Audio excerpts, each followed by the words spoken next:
Olá, crianças!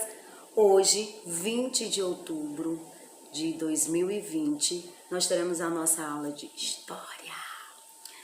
No conteúdo anterior, nós vimos sobre o período colonial, né? E vimos também que esse período colonial aconteceu muitas coisas, né? Teve a posse, né? Sabemos que ele se deu desde o período de descobrimento até a proclamação da República. E hoje nós iremos ver sobre as capitanias hereditárias. Que é isso? Então, gente, o rei de Portugal, ele precisava, né, colonizar o Brasil. Não era necessário, mas ele queria, já que ele tinha descoberto a terra, ele achava por bem colonizar, né? Só que, para isso, custava muito dinheiro. E a coroa portuguesa, né, não estava lá com esse dinheiro todo, esse recurso todo, não estava acontecendo. Então ele não tinha como bancar financeiramente a colonização brasileira. Aí o que foi que ele fez? No ano de 1534, ele pensou e criou um sistema. Que sistema seria esse? Ele não ia gastar muito dinheiro. Pegou o Brasil e dividiu ele em lotes.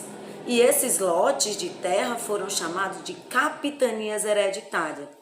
Esses lotes foram doados para 12 donatários que ele acabou escolhendo entre as pessoas, os militares, os fidalgos, as pessoas que trabalhavam na administração, pessoas que tinham dinheiro que pudessem estar investindo nas terras brasileiras.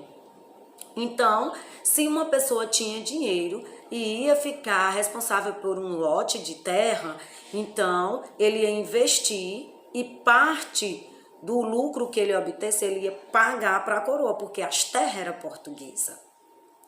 Pessoas são sabidos, viu? Então, esses donatários, eles iam usar do próprio recurso, o dinheiro que eles já tinham, eles iam investir em plantações, em criações, em ampliações, escravizando as pessoas, né, trabalhando. Mas eles iam dar uma administrada, é como se fosse um administrador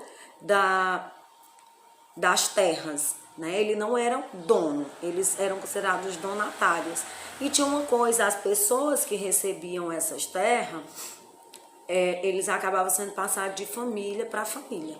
Então, eu tenho uma terra e recebi um lote de terra e eu ia ficar administrando com o meu dinheiro, eu ia plantar, eu ia construir tudo o que eu quisesse. Só que eu tinha que lucrar e esse lucro eu tinha que dar uma parte para Portugal. Era mais ou menos isso que aconteceu. E essa divisão de terra foi chamada de capitanias hereditárias.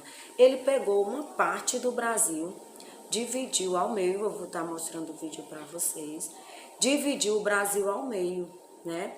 E essa divisão, cada um recebeu um lote, foram dados nome, né? Tinha os lotes, deixa eu ver aqui, que eu tenho que olhar, do Maranhão, do Ceará, Rio Grande do Norte, Itamaracá, Pernambuco, Bahia, Ilhéus, Porto Seguro, Espírito Santo, São Tomé, São Vicente e Santana de Pero Lopes de Souza.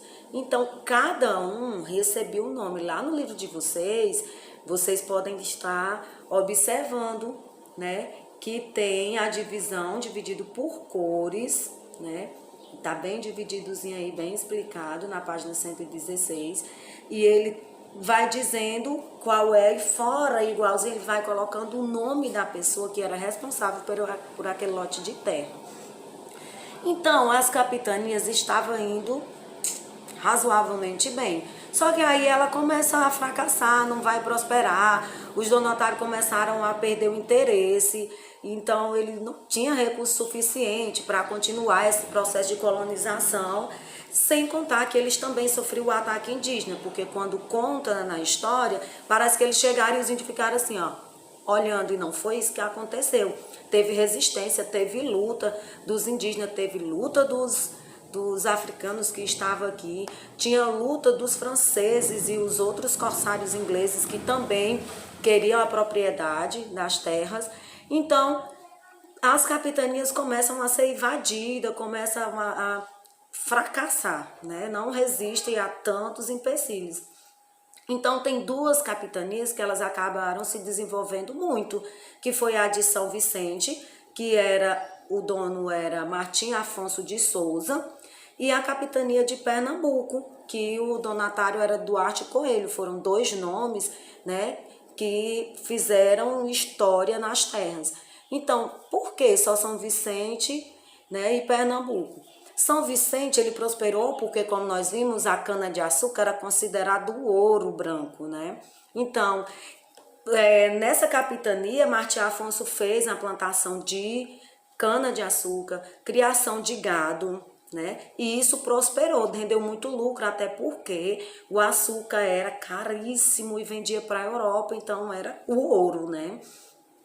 E também na parte do Pernambuco, né, por conta do solo, né, que era super favorável para a agricultura, que é o nosso solo nordestino. Então ele prosperou, foram as duas capitanias que foram sucesso. Então São Vicente foi por conta da plantação da cana-de-açúcar e da criação do gado. E em Pernambuco também foi a plantação de açúcar. Então, com o insucesso, com o fracasso, né, das outras capitanias, o rei de Portugal decidiu que iria criar um governo geral, o objetivo era dar uma assistência a essas capitanias que estavam divididas. Então ia ter um administrador que ia administrar o desenvolvimento dessas capitanias, porque ele não queria investir, né? Não tinha como investir, mas ele também não queria perder. Então, se cria um governo, né, geral, como ainda hoje a gente pode observar, trazendo para a atualidade, a questão de nós termos os prefeitos, vereadores, né, que vão até chegar à presidência, que é o administrador geral de todos os estados e, por fim, né, que acaba refletindo nas cidades, sítios, vilas. Então, gente, eu espero que vocês tenham entendido um pouco, né, sobre as capitanias. Qualquer coisa, qualquer dúvida, você entra em contato com a tia.